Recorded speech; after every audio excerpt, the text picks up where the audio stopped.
Jake Morrison ran through the docking bay as fast as his legs could carry him. Rain pounded against the transparent dome above, and thunder shook the metal floor beneath his boots. The storm had knocked out half the power at New Houston Spaceport, and emergency lights flickered on and off like dying fireflies. He checked his watch again. 5 minutes until departure. If he missed this cargo run to Mars, his supervisor would have his head. Jake had already been late twice this month, and one more mistake would cost him his job. He couldn't afford that, not with Claire's medical school tuition due next month. The corridor ahead split into 3 directions. Jake squinted at the signs, but the backup lighting made everything look the same. Bay 12. He needed Bay 12. Or was it Bay 20? He pulled out his work tablet, but the screen was cracked from when he dropped it last week. The display showed nothing but static. Another boom of thunder rattled the walls. The lights went out completely for 3 seconds. When they came back on, Jake spotted an airlock door with a faded number. It looked like a 1 and a 2. Close enough. He sprinted toward it. The door hissed open when he pressed his palm against the scanner. His heart raced as he stumbled inside. The airlock cycled, and he found himself in a ship's entrance corridor. Good. He made it. Jake walked forward, pulling off his wet jacket. Something felt wrong immediately. The walls weren't the usual gray metal he expected. Instead, they had a strange purple glow, almost organic looking. The air smelled different too, like flowers and electricity mixed together. Jake stopped walking. This wasn't the stellar dawn. Before he could turn around and leave, he felt the ship's engines rumble to life. The floor vibrated beneath him, and his stomach dropped as the vessel lifted off. No. Jake ran back to the airlock, but it was sealed. The control panel blinked with symbols he didn't recognize. Not English. Not any human language he'd ever seen. He was trapped on a ship that was leaving Earth, and he had no idea where it was going. Jake forced himself to breathe slowly. Okay. This was bad, but not terrible. He just needed to find the crew and explain the situation. They'd understand. It was an honest mistake. They'd turn around or at least drop him off at the nearest station. Everything would be fine. He walked deeper into the ship, looking for signs of life. The corridors twisted in ways that made no sense. Sometimes the floor curved up like he was walking on the inside of a tube. The purple light pulsed gently, almost like the ship was breathing. After 10 minutes of wandering, Jake started to panic. How big was this ship? Then he heard voices. They were talking in a language that sounded like music, all flowing syllables and melodic tones. Jake followed the sound until he reached a large open room. He stepped inside and froze. 7 figures stood around a central table covered in holographic displays. They were tall, taller than any human he'd ever seen. At least 7 feet each. Their skin had a blue tint that shimmered under the light, and their hair was silver cascading down their backs. They wore fitted armor that looked both beautiful and dangerous. They were all women, and they were all staring at him. One of them stepped forward. She had sharp features and eyes that glowed with an inner light. When she spoke, her voice was commanding. "Who are you, human? How did you get on my ship?" Jake's mouth went dry. "I'm sorry. There was a storm. The power was out. I got confused and boarded the wrong ship. This is all a huge mistake. If you could just turn around or drop me off somewhere, I'd really appreciate it." The woman studied him for a long moment. Then she smiled, and it wasn't a comforting expression. "I am Lyra Stormborn, captain of the Valkyrie's Heart. We are Zanari from the Collective, and we are on a 3-month mission to the Outer Rim. We will not be returning to human space for quite some time." Jake felt the blood drain from his face. 3 months? But I have a job. I have responsibilities. My sister depends on me. You have to take me back. The other crew members moved closer, forming a circle around him. They whispered to each other in their language, and Jake didn't like the way they looked at him. It was like they were examining a rare artifact. Lyra held up a hand and the others fell silent. "Show me your identification." Jake fumbled for his ID card and work orders. Lyra took them and ran some kind of scanning device over them. Her smile grew wider as she read the results. "Interesting. You boarded our vessel of your own will. You walked through our airlock without permission or invitation. By Zanari law, this triggers an ancient protocol." "What protocol?" Jake asked, though he wasn't sure he wanted to know. "The Koresh Protocol. It states that any individual who boards a Zanari vessel voluntarily and survives the first night without fleeing has proven themselves worthy of evaluation.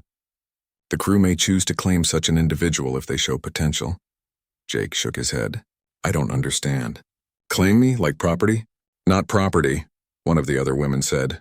She had a scar across her cheek and eyes that could cut steel, like family, like a bonded partner. The crew has already voted, Lyra continued. We invoke our right to evaluate you properly. If, after the evaluation period, you truly wish to leave, we will honor that. But until then, you belong to us. You can't be serious, Jake said. His voice cracked slightly. This is kidnapping. You're kidnapping me. Lyra's expression softened just a little. We are not unreasonable, Jake Morrison. We will treat you well. You will have quarters, food, and safety. All we ask is that you give us time to know you. 3 months is not so long. 3 months is forever when you're being held against your will, Jake shot back. The woman with the scar laughed. It was a harsh sound. He has spirit. I like that. Another crew member, younger looking with bright eyes, bounced on her toes excitedly. Do you think he knows how to fight? Human combat techniques are supposed to be very clever. Can he even survive our gravity? A third one asked, sounding skeptical. Lyra raised her hand again and silence fell. Enough, Jake Morrison, I understand your anger. But the decision is made. You will stay with us during our mission. Perhaps you will come to see this as an opportunity, rather than a prison. The universe is vast and full of wonders. Not many humans get to see what you will see. Jake wanted to argue more, but he could see it was pointless. These were warriors, and he was just a cargo handler. He had no weapons, no way to fight back, and nowhere to run. He was stuck. Fine, he said quietly. But I want to send a message to my sister. She'll worry if I don't come home. Lyra considered this. We will arrange a communication, but it must be brief and cannot reveal our location or mission. Agreed? Agreed. Good. Kira, show our guest to his quarters. Make sure he has everything he needs. The woman with the scar, Kira, grabbed Jake's arm. Her grip was gentle but firm. Come, human. I will show you where you sleep. Try not to touch anything you don't understand. Some of our technology can be dangerous. As Jake was led away, he looked back at Lyra one more time. She watched him with an expression he couldn't read. Interest, curiosity, something else? Whatever it was, Jake knew his life had just changed in ways he couldn't begin to imagine.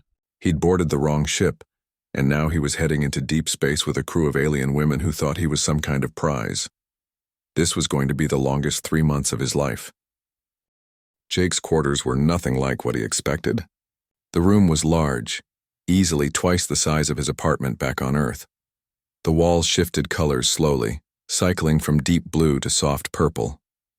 A bed that looked more like a floating platform hovered in the center, and it adjusted its height when he approached it. He sat down carefully, testing the surface. It was soft but supportive, molding to his body. Despite everything, it was comfortable. More comfortable than his old mattress that had springs poking through the fabric. A panel in the wall slid open and a tray emerged with food. Jake stared at it suspiciously. The items looked similar to human food, but not quite right. There was something that looked like bread but glowed faintly. A fruit that seemed to pulse with its own heartbeat. And a drink that changed colors. His stomach growled. He hadn't eaten since breakfast, and that was hours ago. Jake picked up the bread carefully and took a small bite. It tasted sweet and warm, with a texture like fresh honey cake. Not bad at all. He ate slowly, thinking about Claire. She would be expecting him to call tonight like he always did. When he didn't, she'd worry. She'd probably contact his work, and they'd tell her he never showed up. She'd think something terrible happened. The door to his quarters opened. Jake jumped up, ready to demand that message to his sister. But it wasn't Lyra who entered. It was the young crew member with the bright eyes who had spoken earlier. Hello, Jake Morrison, she said with an accent that made his name sound like music. I am Zara Brighteye. I am the pilot of this ship. Captain Lyra sent me to help you send your message. Jake relaxed slightly. Thank you. My sister's name is Claire Morrison. She lives in New Houston, apartment building on 7th Street. Can you reach her? Zara pulled out a small device and tapped it several times. Yes, I have located her communication address. You may speak and I will transmit, but remember you cannot tell her where we are or where we go. Only that you are safe, Jake nodded. He thought carefully about what to say. Claire, it's Jake, I'm okay. There was a mix-up at the port and I ended up on the wrong ship. I'll be gone for a few months, but I'm safe. They're treating me well. Don't worry about me. Focus on your studies. I'll contact you when I can. I love you. Zara pressed a button. Message sent. She will receive it within the hour. Thank you, Jake said quietly. Zara tilted her head, studying him like he was a puzzle. You care very much for your sister. This is good. Family is important. She's all I have left. Our parents died 5 years ago in a transport accident. Something in Zara's expression softened. I lost my family too, in a war. The captain found me and made me part of her crew. Now they are my family. Jake looked at the young alien woman with new understanding. Maybe they weren't so different after all. The next morning, Jake was woken by a loud alarm. He stumbled out of bed, confused and disoriented. The door opened and Kira stood there in full armor. Time for evaluation, human. Get dressed. You have 3 minutes. Jake found clothes laid out for him. Simple pants and a shirt that fit perfectly. Made from material that felt like silk, but was probably more durable than anything on Earth. He dressed quickly and followed Kira through the corridors. She led him to a large training room. The space was huge with equipment Jake didn't recognize. Weights that floated in the air. Obstacles that moved on their own. And in the center, a fighting ring. The captain wants to know what you can do, Kira said. Show me your strength. Jake looked at the equipment nervously. I'm not a soldier. I'm a cargo handler. I lift boxes for a living. Then show me how you lift boxes, Kira challenged. She pointed to a stack of containers in the corner. Jake walked over and grabbed one. It was heavier than it looked, but he managed to lift it. Years of loading freight had given him decent strength, even if he didn't have big muscles. Kira watched with her arms crossed. Acceptable. Now can you fight? Not really. I mean, I got in a few fights as a kid, but nothing serious. Kira grinned. It was not a friendly expression. Good. Then I will teach you. What followed was the most exhausting 3 hours of Jake's life. Kira didn't go easy on him. She showed him basic defensive moves, how to dodge, how to protect his head and body. When he was too slow, she corrected him with a light tap that still left bruises. When he did something right, she nodded once and moved on. By the end, Jake was lying on the floor, gasping for air. His whole body hurt. Kira stood over him, barely breathing hard. You lasted longer than I expected, she said. It might have been a compliment. Most humans would have given up after 1 hour. You stayed for 3. There is spirit in you, Jake groaned. I feel like I got hit by a transport. You will feel worse tomorrow, but your body will adapt. Pain makes you stronger. The next day, Jake was assigned to work with a different crew member. Her name was Nessa Moonwhisper, and she was the ship's engineer. Unlike Kira, Nessa was quiet and gentle. I apologize for our captain's decision, she said as they walked through the engine room. I know you did not choose this. It is our way, but that does not make it fair to you. Jake was surprised by her kindness. Thank you for saying that. I appreciate it. Nessa showed him the ship's systems, the engines that bent space itself to travel faster than light, the life support that recycled everything perfectly, the weapons that could destroy asteroids in a single shot. It was all far beyond human technology. Your people are clever, though, Nessa said. You work with what you have and make it efficient. I admire that. Why are you doing this? Jake asked. The evaluation, I mean. Why does the captain want to keep me? Nessa was quiet for a long moment. Zanari women are warriors. We are strong and proud, but our males died out long ago in a plague. We have searched for compatible partners among other species. Humans are rare in our space, but those we have met show something we value. You adapt. You survive. You do not give up easily. So this is about finding a partner? Like dating? More than dating. The Koresh bond is deeper. It connects minds and hearts. When Zanari bond with someone, they share strength. They become more together than they are alone. Jake processed this information. And you think I'm a potential candidate? The captain does. And when the captain believes something, the crew supports her. But if you truly wish to leave, she will honor that. Lyra is hard, but she is fair. Over the following weeks, Jake met with each crew member. Zara taught him to navigate by the stars. Vera Ironheart, the weapons officer who looked scary but turned out to love poetry, showed him how to handle alien firearms. Mira Starweaver, the navigator with mysterious eyes, taught him about the different alien species in the galaxy. Each one tested him in different ways, but they also talked to him, learned about him, and shared their own stories.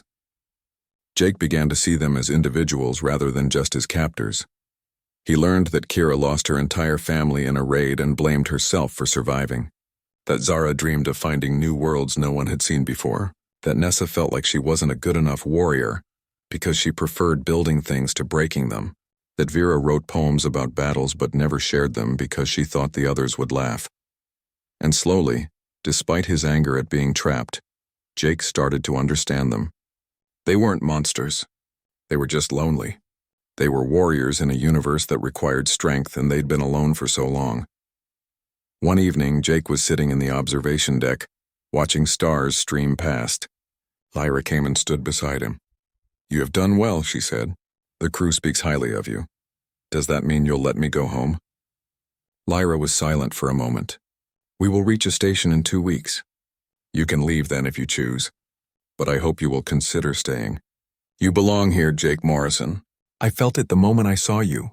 You have something we need. What's that? Hope, flexibility, the ability to see solutions we cannot see alone. These are gifts, not weaknesses." Jake looked at her.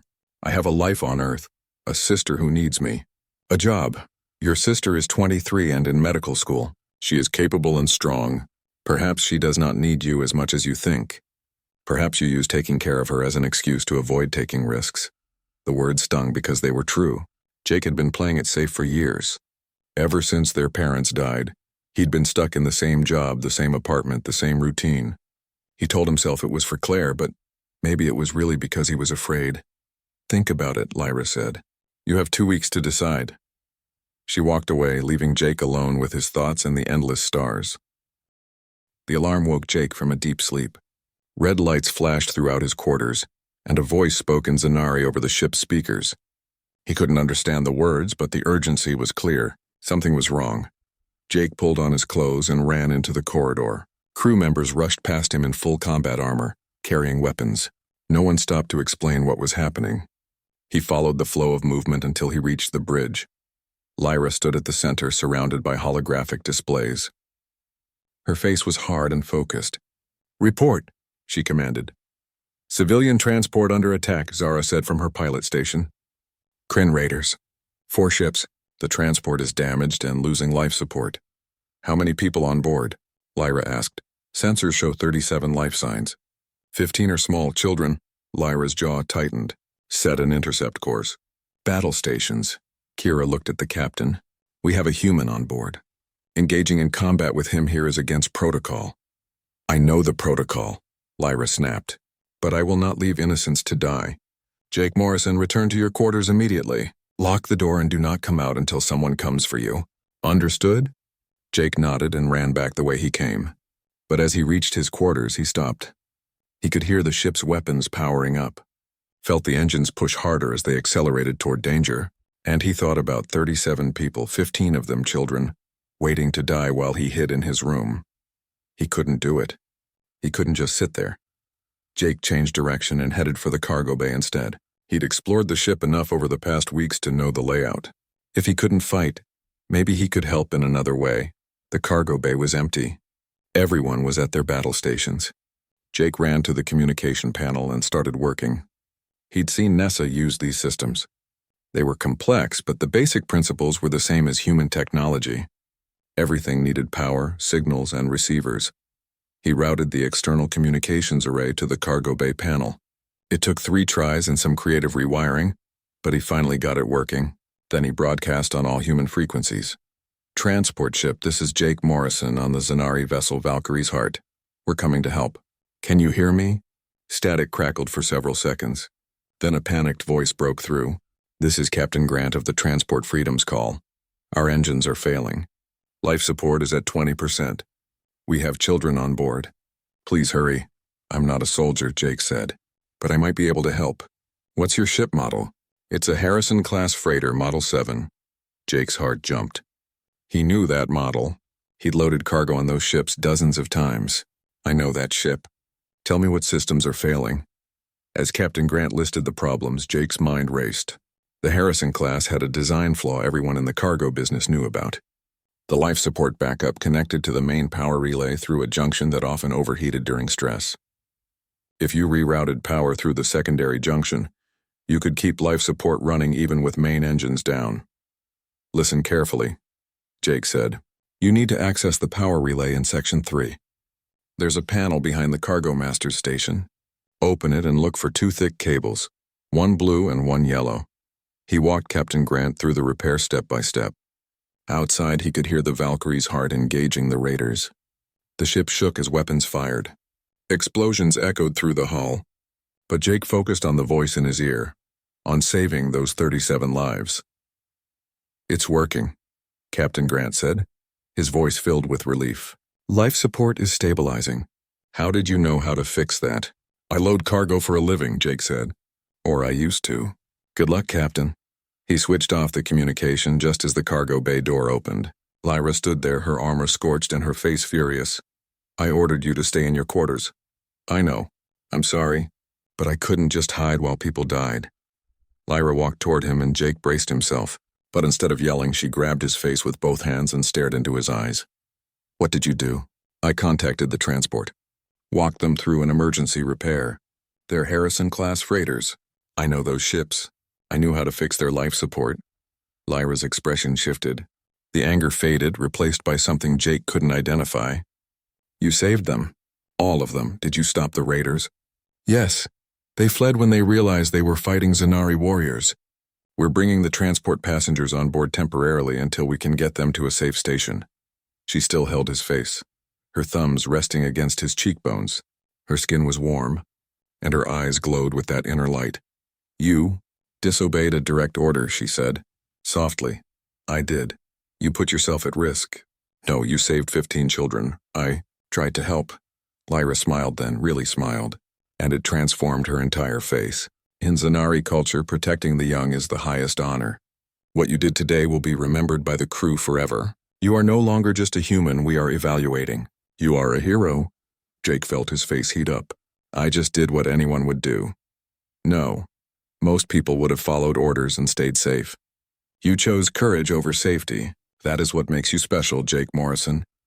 The transport passengers were brought on board over the next few hours. Jake helped where he could, carrying supplies and directing people to temporary quarters. The children stared at the tall blue-skinned Zanari women with wide eyes, but Jake smiled at them and told them everything was okay. One little girl, maybe 6 years old, grabbed his hand. Are you an alien too? No, I'm human. Just like you. Why are you on an alien ship? It's a long story. But they're good people. They saved you, didn't they? The girl nodded and hugged him before running to find her mother.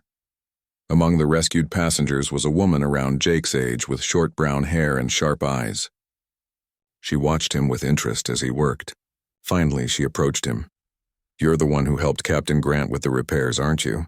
Yeah. How did you know? I heard him talking about it. A human on a Zanari ship who knows Harrison-class freighters. She held out her hand. I'm Helen Carter, xenoanthropologist. Jake shook her hand. Jake Morrison, cargo handler. Helen glanced around to make sure no one was listening, then lowered her voice. Can we talk privately? They found an empty storage room. Helen looked at him seriously. I study alien cultures, specifically the Zanari. I need to tell you something important. Okay. You're in deeper than you realize. The crew isn't just evaluating you anymore. They're courting you. According to their customs, Jake blinked. Courting? Like romantically? It's more complex than that. The Koresh bond isn't just romance. It's a permanent connection that links minds and extends lifespans. If you accept it, you'll live for 300 years and gain abilities humans don't normally have. But you'll also be bonded to them forever. Lyra said I could leave in 2 weeks if I wanted. She will honor that. But I'm warning you to be careful about the signals you're sending. Today, when you saved those children, you did something deeply meaningful in their culture. They probably see it as proof that you're worthy of the bond. Jake sat down on a crate processing this. What should I do? That's your choice. But make sure it's really what you want. This isn't something you can undo. That evening, Jake sat in his quarters thinking. The crew had treated him differently after the rescue. They looked at him with respect instead of curiosity. Kira clapped him on the shoulder hard enough to bruise and called him brother. Zara kept asking him to tell the story again. Even stoic Vera had nodded at him with approval. He thought about the little girl's hug, about Captain Grant's grateful voice, about the feeling of doing something that mattered, something important. When had he last felt that way on Earth? Loading cargo day after day, never taking risks, never trying for anything better.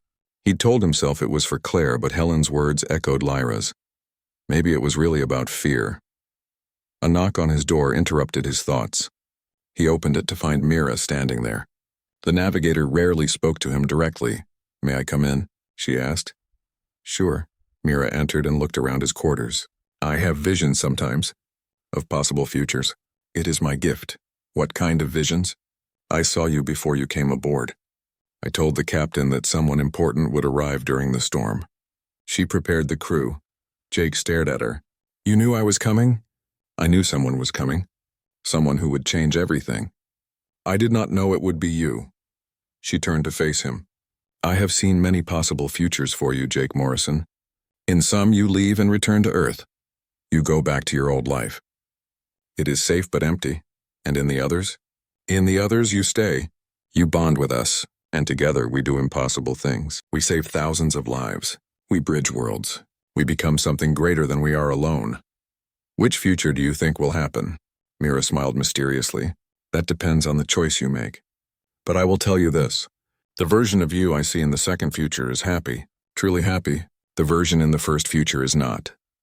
She left him with those words, and Jake lay awake most of the night thinking about them, about possible futures, about choices, about courage versus safety. 2 weeks felt very far away and very close at the same time. The 2 weeks passed faster than Jake expected. The ship traveled through space at speeds his mind couldn't fully understand, passing nebulas and star systems that took his breath away. The crew continued teaching him, but there was a different feeling now. Less like testing and more like preparing. Kira taught him advanced combat moves he'd never need as a cargo handler. Nessa showed him how to repair systems on the Valkyrie's heart. Zara let him sit in the pilot's chair during a jump through hyperspace, and the feeling of stars stretching around him was something he'd never forget. Vera surprised him one evening by sharing her poetry. They sat in the observation deck while she read verses about distant battles and fallen friends. Her voice was soft when she read, nothing like her harsh combat tone. When she finished, she looked at him nervously. "What do you think?" she asked. "I think it's beautiful," Jake said honestly. "You should share it with the others. They would not understand. Warriors are not supposed to create soft things. That's not true. The strongest people I know are the ones who can be both hard and soft. Being able to write about pain means you understand it. That makes you a better warrior, not a worse one." Vera looked at him for a long time. "You see things differently than we do." That is what the captain meant. "You bring perspective." Jake talked to Claire several more times. Each conversation was brief, just enough to let her know he was okay. She asked when he'd be home, and he never had a good answer.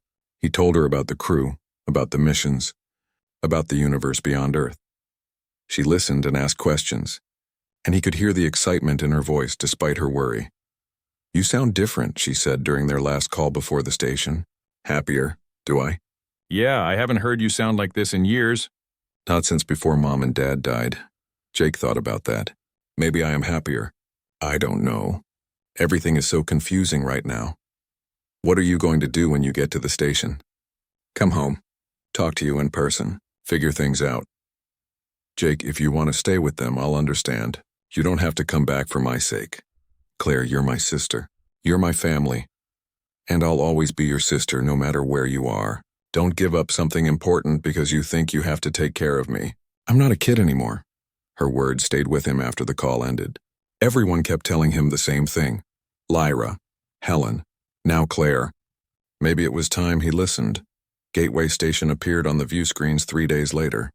It was a massive structure, a neutral trading post where dozens of species came to buy, sell, and travel.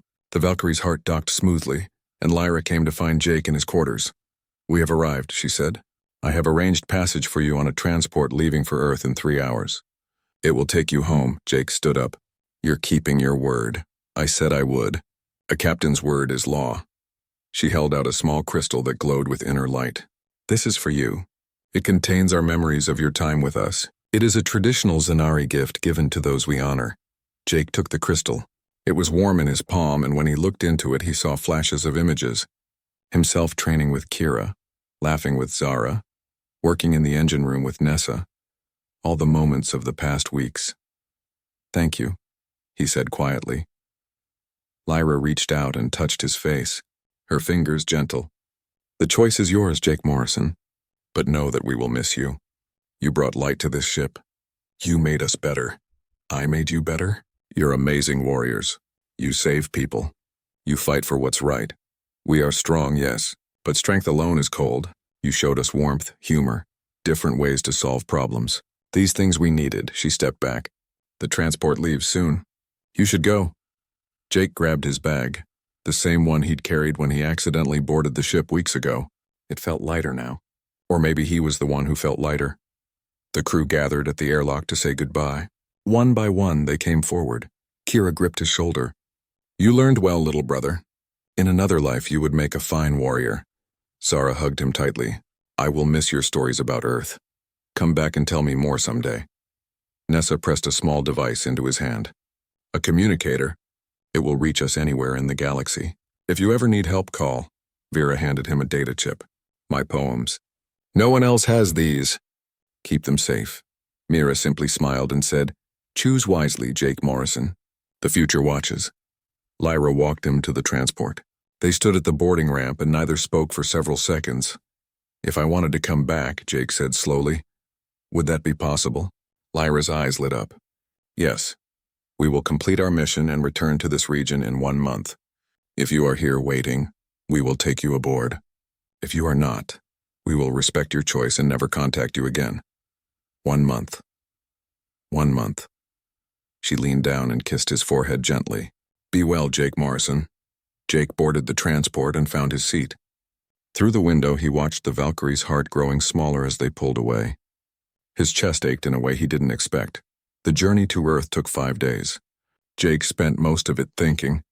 He made lists of pros and cons. He imagined different scenarios. He tried to logic his way through the decision. But in the end, logic wasn't enough. Some choices came from the heart, not the head. When the transport landed at New Houston Spaceport, Jake felt strange stepping back onto Earth. Everything looked smaller somehow. Duller. Like someone had turned down the brightness on the world. Claire was waiting for him at the arrival gate. She ran up and hugged him hard. "You're back. I was so worried." Jake hugged her back, breathing in the familiar smell of her shampoo. "I told you I was okay. Telling me and seeing you are different things." She pulled back and studied his face. "You look different, stronger. What happened up there?" They went to a coffee shop and Jake told her everything. The wrong ship, the crew, the evaluation, the Koresh bond, the rescue, the choice he had to make. Claire listened without interrupting. When he finished, she stirred her coffee slowly. "So you have to decide whether to go back or stay here," she said. "Yeah. What does your gut tell you?" Jake looked out the window at the familiar streets of New Houston. "My gut says go back. My brain says stay. I don't know which one to listen to. Then let me make this easier for you." Claire reached across the table and took his hands. "Jake, I love you. You're the best brother anyone could ask for, but you've been putting your life on hold for me for 5 years. I want to take care of you. Mom and Dad would have wanted that. Mom and Dad would have wanted both of us to be happy, and I am happy. I have friends. I have school. I have a boyfriend who you haven't met yet because you're always working." "You have a boyfriend?" Claire laughed. "See? You're so busy taking care of me that you don't even know what's going on in my life. I'm fine, Jake. I'm more than fine. And I'll be fine whether you're here or on an alien ship. But the tuition, I got a scholarship. I was going to tell you, but you left before I could. The hospital program I'm in covers most of my costs now. I don't need your money anymore." Jake felt something shift in his chest. Relief and sadness mixed together. "So you don't need me. I'll always need my brother.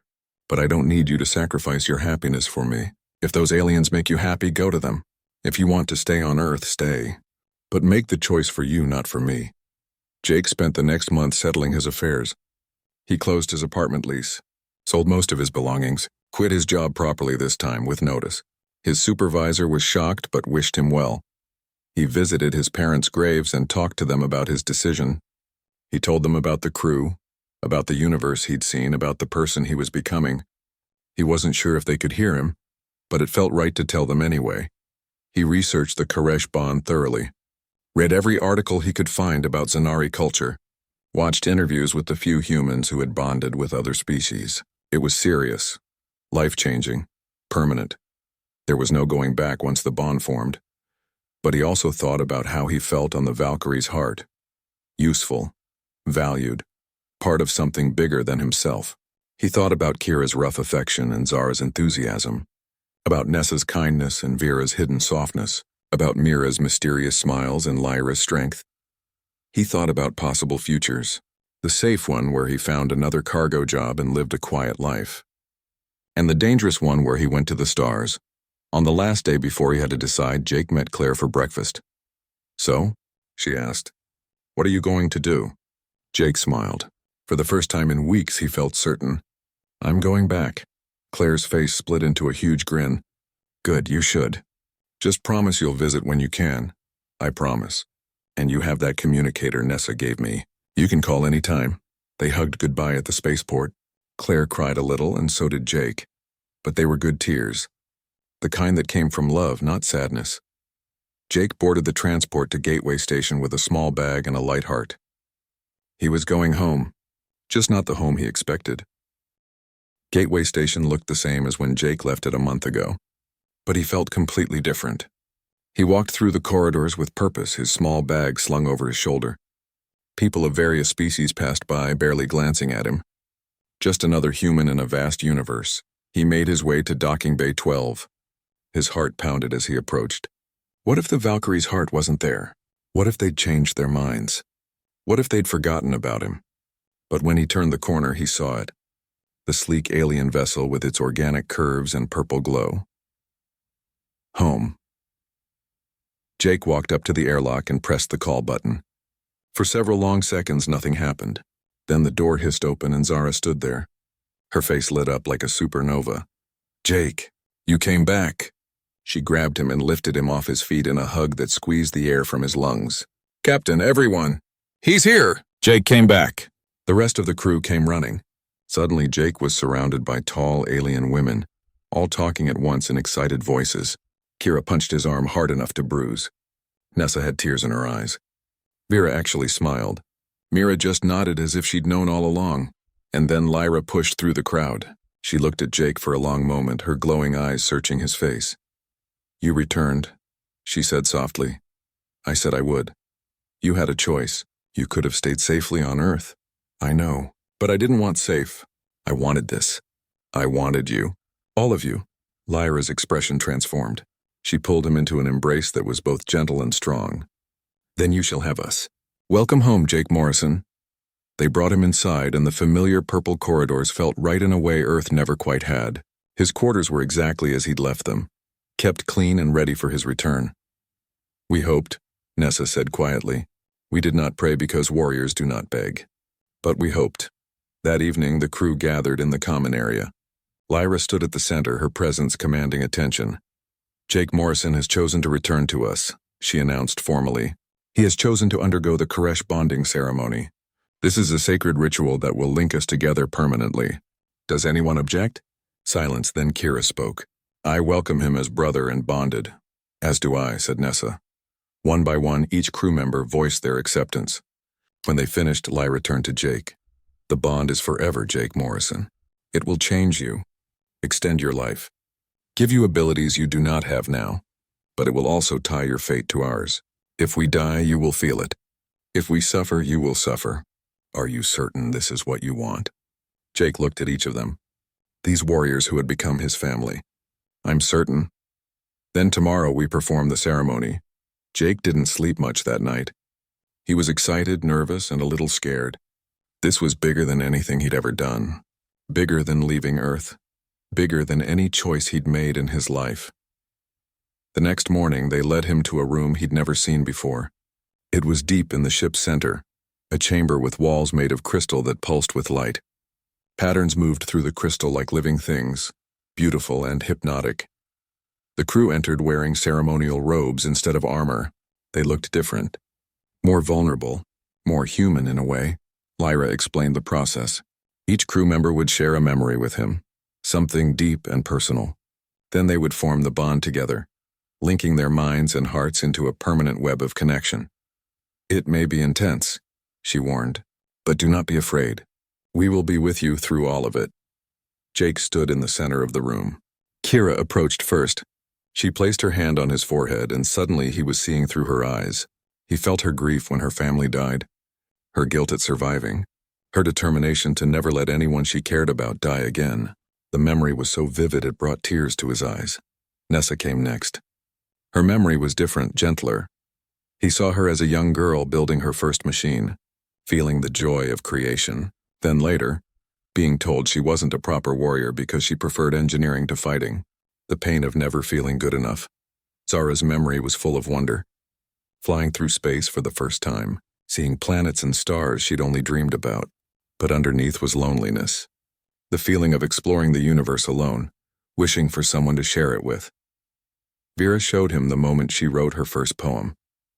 The fear of being mocked. The relief when the words flowed anyway. Art in the heart of a warrior, hidden but necessary. Mira's memory was strange and beautiful. A vision of possible futures spreading like branches on a tree, some bright, some dark, and in many of them a human man who would change everything. Jake realized he'd been part of her visions long before they met. Finally, Lyra shared her memory. He saw her as a young captain, given command of the Valkyrie's heart, feeling the weight of responsibility, leading her crew through battles and missions, being strong because she had to be, but underneath, hiding loneliness that cut deeper than any wound, yearning for someone who could stand beside her as an equal, not below her or above her, but beside her. When all the memories had been shared, the crew joined hands around Jake, forming a circle. Energy built in the room, making the crystal walls glow brighter. Jake felt something shift inside him, like a door opening in his mind. Then the bond snapped into place. It was like nothing he'd ever experienced. Suddenly he could feel them, all of them.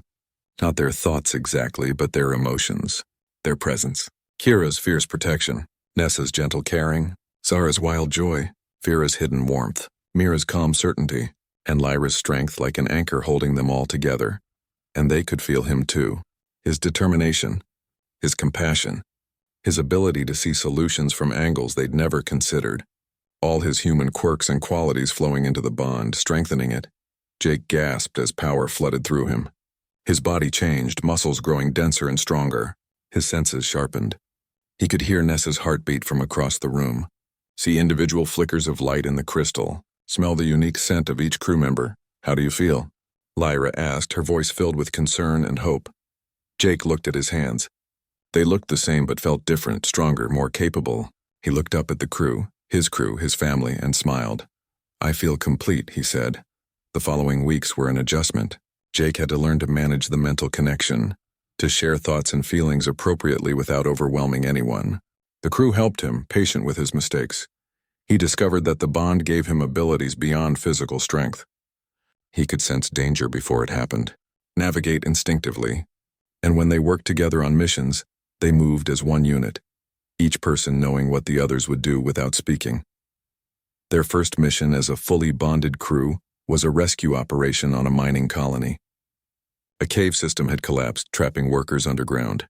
The local authorities had given up, saying it was too dangerous to attempt a rescue. But the Valkyrie's heart didn't give up. They arrived at the colony and assessed the situation. The collapsed tunnels were unstable. One wrong move could bring down the entire system. Traditional rescue methods wouldn't work. Jake studied the layout and saw something others had missed. The mining colony was built near a natural cave system. If they could access that system, they could tunnel sideways and reach the trapped workers from an unexpected angle. He shared his idea through the bond. Immediately, the crew understood. Nessa calculated the best entry point. Kira determined the safest route. Zara piloted the ship into position. Vera provided security.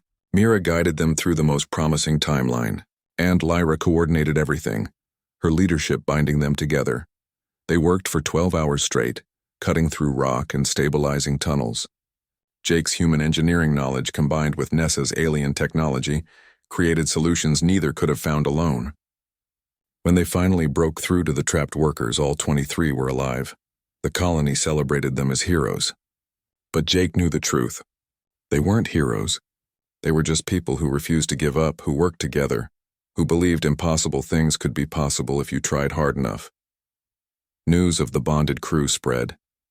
The Zenari who bonded with a human, some saw them as curiosity, others as inspiration, a few as proof that different species could work together in ways previously unimagined. Jake kept in regular contact with Claire. He told her about his missions, his new abilities, his life among the stars. She told him about medical school, her boyfriend who she was getting serious with, her dreams of becoming a doctor. "I'm proud of you," she said during one call. "You found where you belong. I'm proud of you too." And Claire, "Thank you." For what? For not needing me to stay. For giving me permission to be happy. Not everyone would do that. Claire smiled through the video screen. That's what family does. We want each other to be happy, even if it means being apart. 1 year after Jake bonded with the crew, the Valkyrie's heart received a special assignment, a diplomatic mission to a newly discovered species that was considering joining the collective. Normally, only full Zenari crews handled such missions, but the ambassador specifically requested Jake's presence. "They have heard about the human who bonded with Zenari," Lyra explained. "They want to meet you, to understand how such a bond is possible."